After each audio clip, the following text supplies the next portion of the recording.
नमस्कार दोस्तों, स्वागत है आपका आज के मुख्य समाचारों में। जी हां दोस्तों, आपको यहां पर देखने को मिलेंगी सुबह से लेकर शाम तक की तमाम बड़ी खबरें मुख्य समाचार ब्रेकिंग न्यूज अपडेट्स के रूप में। तो चलिए दोस्तों, जान लेते हैं आज की पहली खबर। मध्य प्रदेश में मदरसे में मिले 20 लाख के नकली नोट। खंडवा में इमाम के कमरे से मिला बैग। महाराष्ट्र में 2 आरोपी पकड़ाए थे। जी हां दोस्तों, खंडवा जिले के जावर थाना क्षेत्र के ग्राम पेठिया यानी कि मछोरी रैयत स्थित एक मदरसे में बड़ी मात्रा में नकली नोट मिलने से हड़कंप मच गया है। मस्जिद में इमाम के रूप में तैनात जुबैर पिता अशरफ अंसारी के कमरे से नकली नोटों के बंडल बरामद किए गए। पुलिस ने नोटों की गिनती की तो 19,78,000 रुपए के नकली नोट बरामद किए गए। मामले का खुलासा तब हुआ जब मालेगांव पुलिस ने नकली नोटों के साथ जुबैर और उसके साथी नजीम अकूब अयूब अंसारी को 10 लाख के नकली नोटों के साथ गिरफ्तार किया था। चलिए दोस्तों, जान लेते हैं अगली खबर। लालू प्रसाद यादव और राहुल गांधी एडी कंपनी ने 12 लाख करोड़ के घोटाले किए। वैशाली में अमित शाह बोले, कांग्रेस ने राम मंदिर लटकाए रखा, हम बिहार को बाढ़ मुक्त बनाएंगे।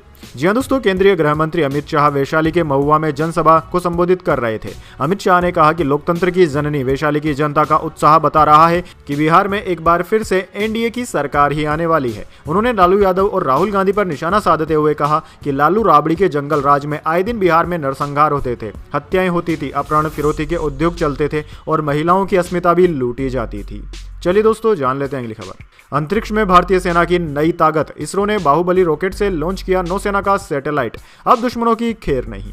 जी हां दोस्तों, भारतीय अंतरिक्ष अनुसंधान संगठन इसरो ने भारतीय नौसेना के लिए CMS-03 GSAT-7R कम्युनिकेशन सैटेलाइट सफलतापूर्वक लॉन्च कर दिया। ये सैटेलाइट नौसेना का अब तक का सबसे एडवांस्ड यानी कि उन्नत श्रेणी का सैटेलाइट है। इससे नौसेना की स्पेस बेस्ड कम्युनिकेशन यानी कि अंतरिक्ष से संचार संबंधी और समुद्री इलाके की निगरानी की क्षमता मजबूत हो जाएगी। दरअसल दोस्तों, GSAT-7R एक कम्युनिकेशन सैटेलाइट है, यानी ये संचार का माध्यम बनेगा। ये पूरी तरह से भारत में ही डिजाइन और बनाया गया है।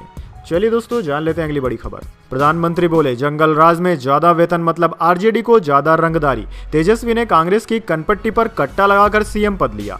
जी हां दोस्तों, प्रधानमंत्री मोदी ने रविवार को भोजपुर और नवादा में जनसभा की। इस दौरान कांग्रेस और आरजेडी उनके निशाने पर रहे। प्रधानमंत्री ने जंगल राज दिलाया, साथ ही दावा किया कि कांग्रेस और राजद में रिश्ते खराब हो चुके हैं और चुनाव के बाद एक दूसरे का सिर फोड़ेंगे। प्रधानमंत्री ने नवादा की सभा में कहा कि जंगल राज वाले कांग्रेस वाले आपके हक का सारा पैसा लूट अपनी तिजोरी में भरते हैं। ये मैं नहीं कह रहा, कांग्रेस के प्रधानमंत्री ने कहा था। अगर मैं 1 रुपया भेजता हूं तो वो लाभार्थी के पास पहुंचते पहुंचते 15 पैसे हो जाता है। ये कौन सा पंजा है जो पैसे खा जाता है। चलिए दोस्तों, जान लेते हैं अगली खबर। बेगूसराय में रैली करने पहुंचे राहुल गांधी ने तालाब में लगा दी छलांग, पकड़ने लगे मछली।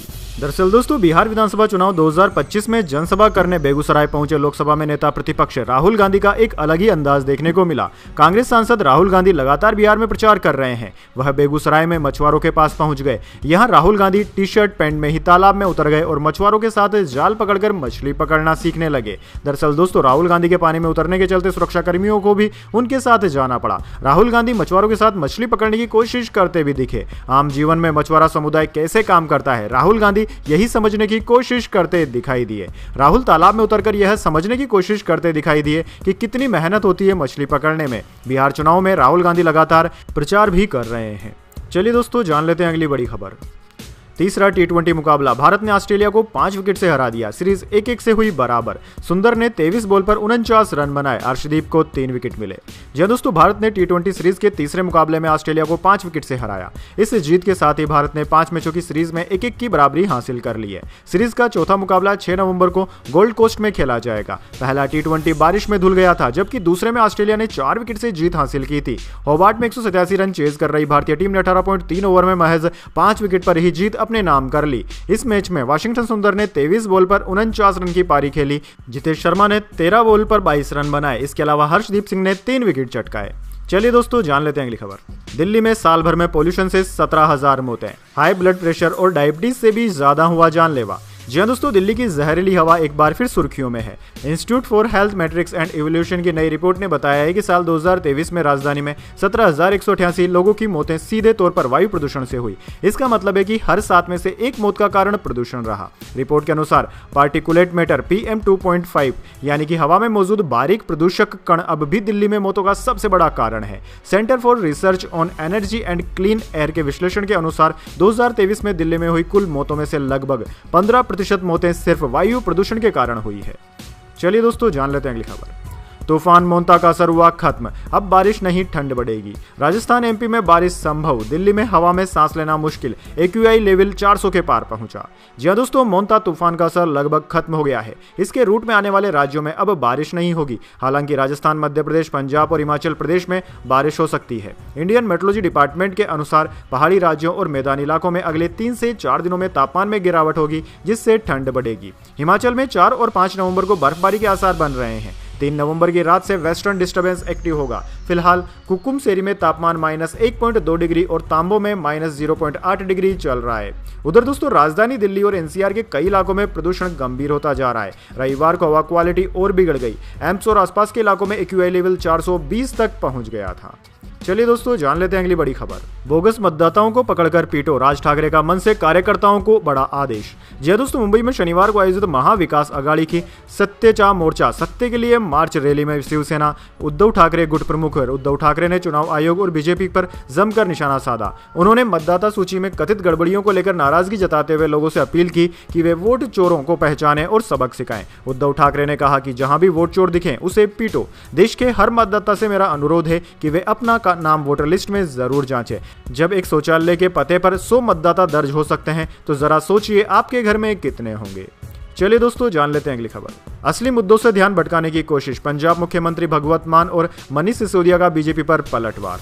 जी दोस्तों, पंजाब की सियासत में शनिवार को आम आदमी पार्टी और भारतीय जनता पार्टी के बीच आरोप प्रत्यारोप का नया दौर शुरू हो गया। मुख्यमंत्री भगवत मान और पंजाब के आम आदमी पार्टी प्रभारी मनीष सिसोदिया ने भाजपा पर राज्य के असली मुद्दों से ध्यान भटकाने और झूठे प्रचार फैलाने का आरोप लगाया। मामला मुख्यमंत्री आवास से जुड़े कोठी नंबर 50 में बनाए गए कैंप कार्यालय से जुड़ा है, जिसे लेकर सोशल मीडिया पर भाजपा नेताओं ने सवाल उठाए हैं। चलिए दोस्तों, जान लेते हैं अगली खबर। अमित शाह बोले, न तेजस्वी मुख्यमंत्री बनेंगे न राहुल प्रधानमंत्री बनेंगे, दोनों जगह है खाली नहीं। राहुल गांधी ने कहा 56 इंच की छाती वाला डरपोक है। जी हां दोस्तों, केंद्रीय गृह मंत्री अमित शाह ने रविवार को मुजफ्फरपुर के बिष्णुपुर सरैया में चुनावी सभा की। उन्होंने राजद पर निशाना साधते हुए कहा कि आपका वोट बिहार को जंगल राज से बचाने के लिए होगा। ये लोग कपड़े और चेहरे बदलकर फिर जंगल राज लेकर आएंगे, इन लोगों को वापस मत आने देना। अमित शाह ने कहा कि लालू यादव और सोनिया गांधी को देश की कोई परवाह नहीं है। लालू अपने बेटे को मुख्यमंत्री और सोनिया गांधी अपने बेटे को प्रधानमंत्री बनाना चाहती है। उनकी यह इच्छा पूरी होने वाली नहीं है क्योंकि जगह ही खाली नहीं है। यहाँ नीतीश कुमार सीएम है और दिल्ली में प्रधानमंत्री नरेंद्र मोदी हैं। दूसरी तरफ लोकसभा में नेता प्रतिपक्ष और कांग्रेस सांसद राहुल गांधी ने बेगूसराय में चुनावी सभा को संबोधित किया। उन्होंने प्रधानमंत्री मोदी पर निशाना साधते हुए कहा कि 56 इंच की छाती वाला व्यक्ति डरपोक है। महात्मा गांधी की छाती बड़ी नहीं थी, लेकिन वो किसी से डरते नहीं थे। इंदिरा जी भी किसी से नहीं डरती थी। चलिए दोस्तों, जान लेते हैं अगली खबर। एसआईआर के खिलाफ गहराया विवाद, सुप्रीम कोर्ट जाएंगे सीएम स्टालिन, 2026 के बाद कराने की मांग। जी हां दोस्तों, देश में एसआईआर को लेकर राजनीतिक विवाद गहराता जा रहा है। इसी बीच तमिलनाडु में एसआईआर के विरोध में सर्वदलीय बैठक बुलाई गई। इसमें एक प्रस्ताव भी पास किया गया। साथ ही चुनाव आयोग से 2026 के विधानसभा चुनाव के बाद एसआईआर कराने की अपील की गई है। सर्वदलीय बैठक में निर्णय लिया गया है कि यदि चुनाव आयोग एसआईआर की प्रक्रिया को नहीं रोकता है तो वे सुप्रीम कोर्ट का दरवाजा खटखटाएंगे। इसके अलावा प्रस्ताव में कहा गया है कि बीजेपी के लिए ईसी काम कर रहा है, यानी कि election commission Bharatiya Janata party के लिए काम कर रहा है। चलिए दोस्तों, जान लेते हैं अगली खबर। राजस्थान में 28,000 फीट की ऊंचाई से मिसाइलें दागी, रेत के धोरों में गरज रहे टैंक, आर्मी, नेवी और एयरफोर्स ने दुश्मनों के ठिकानों को नेस्तनाबूद किया। जी हां दोस्तों, रेत के धोरों में टैंक गरज रहे हैं। 28,000 फीट तक की ऊंचाई से लड़ाकू विमानों ने मिसाइलें दागी। सेना के जाबाज चुन चुनकर दुश्मनों के ठिकानों को नेस्तनाबूद कर रहे हैं। ऑपरेशन सिंदूर के बाद तीनों सेनाओं की यह सबसे बड़ी एक्सरसाइज है। वहीं दोस्तों, आर्मी, नेवी और एयरफोर्स के संयुक्त अभियान के तहत जैसलमेर के भारत पाकिस्तान बॉर्डर से लेकर कच्छ तक युद्धाभ्यास चल रहा है। 30 अक्टूबर से 10 नवंबर तक युद्धाभ्यास जारी रहेगा। चलिए दोस्तों, जान लेते हैं अगली खबर। आईएमडी का बड़ा अलर्ट, बंगाल की खाड़ी में बना लो प्रेशर, 2 से 7 नवंबर तक इन राज्यों में होगी बारिश। मौसम विभाग ने जारी किया हाई अलर्ट। जी हां दोस्तों, भारतीय मौसम विज्ञान विभाग ने देश के कई हिस्सों में भारी बारिश और तूफान आने की चेतावनी जारी की है। मौसम विज्ञान विभाग के अनुसार 4 नवंबर से एक नया पश्चिमी विक्षोभ पश्चिमी हिमालय को प्रभावित करेगा, जिससे पहाड़ों पर ठंड बढ़ेगी। वहीं बंगाल की खाड़ी के पूर्व मध्य हिस्से और म्यांमार तट के पास निम्न दबाव का क्षेत्र बन गया है। इसके असर से 2 नवंबर को अंडमान निकोबार में कुछ जगहों पर तेज बारिश हो सकती है। यह सिस्टम धीरे धीरे मजबूत होकर आगे बढ़ेगा, जिससे पूरे हफ्ते मौसम बदलेगा। चलिए दोस्तों, जान लेते हैं अगली बड़ी खबर। गुजरात में संपत्ति के लिए संतान की शर्मनाक हरकत, बेटे और बहू ने हाईकोर्ट में याचिका दाखिल की, माता पिता की तलाश करें। बुजुर्ग दंपति ने कहा, हमारी लोकेशन न बताएं। जी हाँ दोस्तों, एक बंदी प्रत्यक्षीकरण याचिका यानी कि हैर्बियस कार्पस पिटीशन के संदर्भ में बुजुर्ग दंपति ने हाईकोर्ट से यह गुजारिश की है कि बेटे बहू से वह खुद को दूर रखने का प्रयास कर रहे हैं। पिता की उम्र 82 वर्ष है, जीवन संगिनी भी हम उम्र है। मामला नाडिया निवासी 36 साल अमेरिका में रह रहे परिवार का है। गुजरात हाईकोर्ट में 3 नवंबर को इस मामले की सुनवाई संभव है। बुजुर्ग दंपति का कहना है कि पैसों और प्रॉपर्टी के लिए उनके बच्चे उनकी तलाश कर रहे हैं। वे हमें सुख चैन से नहीं रहने देंगे। हमारे गुजर जाने के बाद तो यह उनकी ही होनी है, लेकिन वे अभी से धन संपत्ति बर्बाद कर रहे हैं, इसलिए हम छुप कर रह रहे हैं, सकुशल हैं। ये गुजरात हाईकोर्ट में बुजुर्ग दंपति का कहना था। वैसे दोस्तों, इस तरह के लालची बेटों के बारे में आपके क्या विचार है, कमेंट बॉक्स में जरूर बताएं। चलिए जान लेते हैं अगली खबर। मध्य प्रदेश में कांग्रेस का बड़ा आरोप, 100 करोड़ रुपए खर्च करके ओबीसी का 27% आरक्षण रोका गया। जी हां दोस्तों, मध्य प्रदेश में ओबीसी को 27% आरक्षण का मुद्दा एक बार फिर उठा है। कांग्रेस प्रदेश अध्यक्ष जीतू पटवारी ने इसे लेकर राज्य सरकार को घेरा। उन्होंने प्रेस कॉन्फ्रेंस में आरोप लगाया कि मध्य प्रदेश की बीजेपी सरकार ने ओबीसी को आरक्षण का लाभ देने से रोकने के लिए वकीलों पर करोड़ों रुपए खर्च किए। जीतू पटवारी ने कहा कि पंचमढ़ी का प्रशिक्षण कांग्रेस को नई मजबूती देगा। चलिए दोस्तों, जान लेते हैं अगली खबर। उत्तराखंड के 2 आंदोलनकारियों का इलाज कराएगी सरकार। 30 सालों से व्हीलचेयर के सहारे जी रहे, पेंशन सिर्फ इलाज में खर्च हो रही थी। जी हां दोस्तों, राज्य आंदोलन में घायल होकर पिछले 30 साल से व्हीलचेयर पर जीवन बिता रहे अमित ओबेरॉय और प्रकाश कांति के इलाज को लेकर सरकार ने बड़ा कदम उठाया है। मुख्यमंत्री पुष्कर सिंह धामी ने आज घोषणा की कि अब दोनों का पूरा इलाज राज्य सरकार उठाएगी। इससे पहले बीते कल ही दैनिक भास्कर ने इन दोनों आंदोलनकारियों की मौजूदा स्थिति को दिखाया था। साथ ही खुलासा किया था कि लंबे समय से अमित ओबेरॉय और प्रकाश कांति की पेंशन उनके रोजमर्रा के खर्च और देखभाल में ही खर्च हो जाती है। चलिए दोस्तों, जान लेते हैं अगली खबर। एक दीवाने की दीवानियत ने बजट का 340% निकाला, अब खतरे में है भूल चूक माफ का रिकॉर्ड।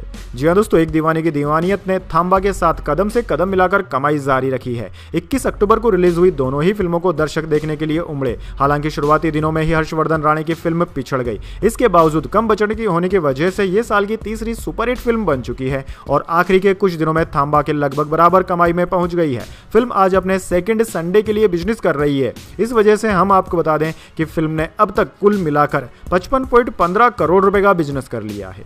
चलिए दोस्तों, जान लेते हैं अगली बड़ी खबर। तेजस्वी यादव खुद को जेल जाने से नहीं बचा पाएंगे, यूपी के डिप्टी सीएम केशव प्रसाद मौर्य का बड़ा हमला। जी हां दोस्तों, बिहार के मोकामा में 30 अक्टूबर को जनसुराज पार्टी के कार्यकर्ता दुलार चंद यादव की हत्या के मामले में पटना पुलिस ने जनता दल यूनाइटेड उम्मीदवार अनंत सिंह को शनिवार रात गिरफ्तार कर लिया। अब अनंत सिंह की गिरफ्तारी इस पर राजनीति शुरू हो गई है। राष्ट्रीय जनता दल राजद नेता तेजस्वी यादव ने अनंत सिंह की गिरफ्तारी पर प्रतिक्रिया दी है। तेजस्वी यादव के बयान पर उत्तर प्रदेश के डिप्टी सीएम केशव प्रसाद मौर्य ने पलटवार किया। बिहार के पश्चिमी चंपारण जिले के बेतिया में उत्तर प्रदेश के मुख्यमंत्री केशव प्रसाद मौर्य ने अनंत सिंह की गिरफ्तारी पर राजद नेता तेजस्वी के बयान पर प्रतिक्रिया दी और कहा कि तेजस्वी खुद भ्रष्टाचार के आरोप में जेल जाने ही वाले हैं। चलिए दोस्तों, जान लेते हैं इसके बाद अगली बड़ी खबर, लेकिन उससे पहले मेरी आपसे छोटी सी रिक्वेस्ट है, अगर दोस्तों आपको अभी तक हमारी न्यूज़ पसंद आई तो इसे छोटा सा लाइक जरूर दे दीजिए। चलिए जान लेते हैं अगली खबर। फेस्टिवल सीजन में यूपीआई ट्रांजैक्शन का नया रिकॉर्ड बना। अक्टूबर में यूपीआई से 27 लाख करोड़ का लेन देन हुआ। इसमें सालाना 25% की ग्रोथ हुई। जी हां दोस्तों, फेस्टिवल सीजन में डिजिटल पेमेंट का नया रिकॉर्ड बन गया है। अक्टूबर में यूपीआई पर रिकॉर्ड 20.7 बिलियन यानी कि 2070 करोड़ के ट्रांजैक्शन हुए, जिनकी वैल्यू 27.28 लाख करोड़ रुपए रही। ये आंकड़े पिछले महीने सितंबर के मुकाबले 5% ज्यादा वॉल्यूम और 10% ज्यादा वैल्यू को दिखाते हैं। दरअसल दोस्तों, एनपीसीआई के लेटेस्ट डाटा के अनुसार अक्टूबर में हर दिन एवरेज 66.8 करोड़ ट्रांजैक्शन हुए, जो वैल्यू के लिहाज से 88,000 करोड़ रुपए के करीब रहे। चलिए दोस्तों, जान लेते हैं अगली खबर। अनंत सिंह 14 दिन की न्यायिक हिरासत में, दुलार चंद यादव हत्याकांड में हुए थे गिरफ्तार। जी हां दोस्तों, आपने बिल्कुल सही सुना। दुलार चंद यादव हत्याकांड में गिरफ्तार मोकामा के पूर्व विधायक अनंत सिंह को कोर्ट ने 14 दिन की न्यायिक हिरासत में भेज दिया है। उन्हें पटना के बेऊर जेल भेजा गया। इससे पहले अनंत सिंह और अन्य आरोपियों की डीआईयू सेल में मेडिकल जांच हुई, जिसके बाद उन्हें पटना सिविल कोर्ट में मजिस्ट्रेट के सामने पेश किया गया था। प्रशांत किशोर की जनसुराज पार्टी के समर्थक दुलार चंद की 30 अक्टूबर को हत्या कर दी गई थी। मोकामा सीट पटना जिले की 14 विधानसभा सीटों में से एक है और इसे बाहुबलियों का गढ़ माना जाता है। चलिए दोस्तों, जान लेते हैं अगली खबर। विराट कोहली के दोस्त केन विलियमसन ने टी20 इंटरनेशनल करियर को कह दिया अलविदा। 2026 में होना है विश्व कप। जी हां दोस्तों, विराट कोहली के करीबी दोस्तों में शामिल केन विलियमसन ने टी20 अंतर्राष्ट्रीय क्रिकेट से संन्यास की घोषणा कर दी है। इस तरह उनके 14 साल के करियर का अंत हो गया, जिसमें 93 मैच शामिल है। दरअसल दोस्तों 2011 में पदार्पण करने वाले इस करिश्माई बल्लेबाज ने 33 की औसत से 2575 टी20 अंतर्राष्ट्रीय रन बनाए, जिनमें 18 अर्धशतक और 95 रन सर्वोच्च स्कोर शामिल है। इस प्रारूप में उन्होंने आखिरी मैच पिछले साल पापुआ न्यू गिनी के खिलाफ तारुमा में खेला था। चलिए दोस्तों जान लेते हैं अगली खबर। शाहरुख खान के बर्थडे पर किंग का टाइटल हुआ रिवील। नए अवतार में दिखे बादशाह, कहा कितने खून किए याद नहीं, डर नहीं दहशत हूं। 2026 में होगी रिलीज। जी हां दोस्तों, शाहरुख खान के 60वें जन्मदिन के खास मौके पर फैंस को बड़ा तोहफा मिला है। डायरेक्टर सिद्धार्थ आनंद ने शाहरुख खान के बर्थडे के खास मौके पर मोस्ट अवेटेड फिल्म किंग का टाइटल रिवील किया। साथ ही उन्होंने फिल्म से शाहरुख खान की पहली झलक भी दिखाई है। ब्लॉकबस्टर फिल्म पठान के बाद ये सिद्धार्थ शाहरुख की दूसरी फिल्म है। रेड चिलीज एंटरटेनमेंट और सिद्धार्थ आनंद ने अपने ऑफिशियल सोशल मीडिया अकाउंट से फिल्म किंग का ग्रैंड टाइटल रिवील किया और शाहरुख का फर्स्ट लुक भी दिखाया। चलिए दोस्तों जान लेते हैं अगली खबर। आंध्र प्रदेश में वेंकटेश्वर मंदिर भगदड़, प्राइवेट प्रॉपर्टी पर बनी मिनी तिरुपति। न प्रशासन को बताया न परमिशन ली, 10 गुना ज्यादा लोग पहुंचे, हादसे की 6 वजह भी आई सामने।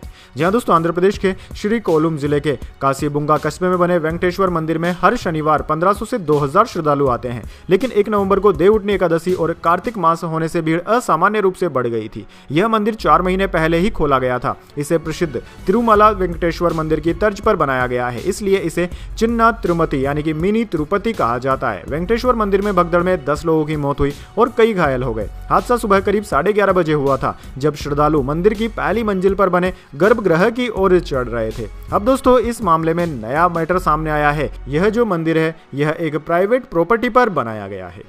चलिए दोस्तों जान लेते हैं अगली खबर। तेलंगाना में कांग्रेस कार्यकर्ताओं ने बीआरएस ऑफिस पर हमला किया, फर्नीचर जलाया, पार्टी वर्कर्स को पीटा, बोले यह पहले हमारा ऑफिस था, इसे हम वापस लेंगे। जी हां दोस्तों, तेलंगाना के खम्मम जिले के मुनुगुरु इलाके में रविवार को कांग्रेस कार्यकर्ताओं ने बीआरएस यानी कि भारत राष्ट्रीय समिति के स्थानीय ऑफिस पर हमला कर दिया। उन्होंने ऑफिस में तोड़फोड़ की, फर्नीचर जलाया और कांग्रेस का झंडा फहरा दिया। वायरल वीडियो में कांग्रेस के झंडे थामे लोग बीआरएस ऑफिस में घुसते और नारेबाजी करते दिखाई दिए। झड़प के दौरान दोनों पक्षों में मारपीट हुई, कुछ लोग घायल भी हुए। हालांकि पुलिस ने अभी तक किसी के घायल होने की पुष्टि नहीं की है। इस दौरान कांग्रेस कार्यकर्ताओं ने कहा कि हमें हमारा ऑफिस वापस दो। चलिए दोस्तों जान लेते हैं अगली खबर। पंजाब में न्यूज़पेपरों की सप्लाई रोकी गई, पुलिस ने इंटेलिजेंस इनपुट पर गाड़ियों की तलाशी ली, अखबार कई घंटे लेट पहुंचे। कांग्रेस बीजेपी बोली ये साइलेंट इमरजेंसी। जी हां दोस्तों, पंजाब में 1 और 2 नवंबर के दरमियान रात पुलिस ने विशेष अभियान चलाया, जिसमें अखबार ले जा रही गाड़ियों को रोककर उनकी जांच की गई। यह चेकिंग रात 10 बजे शुरू हुई और सुबह तक चलती रही। अलग अलग अखबारों के प्रिंटिंग सेंटरों से निकली गाड़ियों की राज्य भर में नाके लगाकर तलाशी ली गई। कई जगह डॉग स्क्वाड भी बुलाए गए, जबकि कुछ जगह गाड़ियों को थाने ले जाया गया। इसके चलते प्रदेश के ज्यादातर शहरों, कस्बों और गाँवों में लोगों को सुबह अखबार समय पर नहीं मिल पाए। लुधियाना, अमृतसर, मोगा, फरीदकोट, कोटकपुरा, पठानकोट, फजिल्का, अबोहर, बरनाला में न्यूज़पेपर कई घंटे लेट हुए। चलिए दोस्तों जान लेते हैं अगली खबर। विदेशी निवेशकों ने अक्टूबर में 14,610 करोड़ का निवेश किया। 3 महीने में 76,575 करोड़ की बिकवाली के बाद अब खरीदार बने। जी हां दोस्तों, भारतीय शेयर बाजार में फॉरेन पोर्टफोलियो इन्वेस्टर्स यानी कि एफपीआई ने अक्टूबर में 14,610 करोड़ रुपए का निवेश किया है। इससे पहले एफपीआई ने लगातार 3 महीने तक बाजार से पैसा निकाला था। रिपोर्ट्स के अनुसार भारत की मजबूत इकोनॉमी और ग्लोबल मार्केट में पॉजिटिव बदलाव की वजह से एफपीआई ने खरीदारी शुरू कर दी है। नेपाल में आम चुनाव की तैयारियां हुई तेज, प्रधानमंत्री सुशीला कार्की ने राजनीतिक दलों के साथ की बैठक। जी हां दोस्तों, नेपाल की प्रधानमंत्री सुशीला कार्की ने रविवार को 5 मार्च को होने वाले आम चुनाव की तैयारियों के संबंध में सभी 7 प्रांतों के मुख्यमंत्रियों के साथ एक संयुक्त बैठक की। प्रधानमंत्री के प्रेस को कोऑर्डिनेटर राम बहादुर रावल ने बताया कि यह बैठक बदलते हुए राजनीतिक संदर्भ में संघीय और प्रांतीय सरकारों के बीच संवाद और समन्वय को मजबूत करने के लिए बुलाई गई थी। दरअसल दोस्तों, सुशीला कार्की इस साल 12 सितंबर को नेपाल की पहली महिला प्रधानमंत्री बनी थी। भ्रष्टाचार और सोशल मीडिया पर प्रतिबंध के मुद्दे पर युवाओं के नेतृत्व में जेनजी द्वारा सरकार के खिलाफ किए गए विरोध प्रदर्शनों के बाद तत्काल प्रधानमंत्री केपी शर्मा ओली को अपने पद से हटा दिया गया था। यह बैठक चुनाव तैयारियों के संबंध में प्रधानमंत्री द्वारा विभिन्न स्टेक होल्डर्स के साथ विचार विमर्श के लिए बुलाई गई थी। तो दोस्तों यह थी आज की तमाम बड़ी खबरें। इसके बाद दोस्तों बारी आती है आज के माइंड क्विज क्वेश्चन की। जी हां दोस्तों, एक आसान सवाल का जवाब देकर आप जीत सकते हैं एक सरप्राइज गिफ्ट हमारे यूट्यूब चैनल की ओर से। तो दोस्तों आज का सवाल आपकी स्क्रीन पर आ चुका है। चंद्रशेखर आजाद का जन्म कौन से राज्य में हुआ था? जी हाँ दोस्तों, अगर आप जानते हैं चंद्रशेखर आजाद कौन से राज्य से संबंधित हैं, क्रांतिकारी चंद्रशेखर आजाद, तो जल्दी से इसका जवाब कमेंट बॉक्स में लिख दीजिए। अगर दोस्तों आपका जवाब पता एकदम सही और आप चुन जाते हैं लकी विजेता के रूप में, तो आपको मिल सकता है एक सरप्राइज गिफ्ट हमारे यूट्यूब चैनल की ओर से। तो दोस्तों जल्दी से अपना उत्तर कमेंट बॉक्स में लिख दीजिए, वीडियो को लाइक कर लीजिए और चैनल को सब्सक्राइब करके बेल आइकन भी दबा लीजिए। धन्यवाद। वंदे मातरम। जय हिंद, जय भारत।